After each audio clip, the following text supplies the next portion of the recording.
ఒక ఊరిలో రాము అనే మోచి ఉండేవాడు. అతను పాత షూస్ పాదరక్షలు కుట్టడం చేస్తూ తన జీవితం గడిపేవాడు. అతను చాలా బీదవాడు కానీ చాలా తెలివైనవాడు. ఎప్పుడూ నవ్వుతూ సంతోషంగా ఉండేవాడు. ఒకరోజు ఆ ఊరికి కొందరు దొంగలు వచ్చారు. వాళ్ళు రాత్రి ఊర్లోని ధనవంతుల ఇళ్లకు దొంగతనానికి ప్లాన్ చేసుకున్నారు. ఆ రోజు రాము రాత్రి వరకు పనిచేస్తున్నాడు. అతనికి దొంగల గురించి అనుమానం వచ్చింది. రాము ఒక చాతుర్యమైన ప్లాన్ వేశాడు. దొంగలు రోడ్డులోకి వస్తే తడబడేలా అక్కడ పాత షూస్ వేశాడు. అలాగే దొంగలు దాగేందుకు ప్రయత్నించే చోటల్ని ఊరి వాళ్లకు చెప్పాడు. చివరికి తన ఇంటి ముందు ఒక చిన్న గుంత తీసి దానిమీద ఒక పాత చీపురు షూస్ పెట్టాడు. దొంగలు ఆ షూస్ తీసుకోవడానికి వచ్చినప్పుడు ఆ గుంతలో పడిపోయారు. వాళ్ళ అరుపులతో ఊరి వాళ్ళు లేచి వచ్చారు. పోలీసులు వచ్చి దొంగలను పట్టుకున్నారు.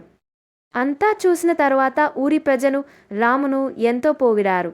ఆయన తెలివితేటల వల్ల ఊరికి రక్షణ కలిగింది. పెద్దవాళ్ళు రామును శభాష్ అన్నారు. అతనికి బహుమతి కూడా ఇచ్చారు.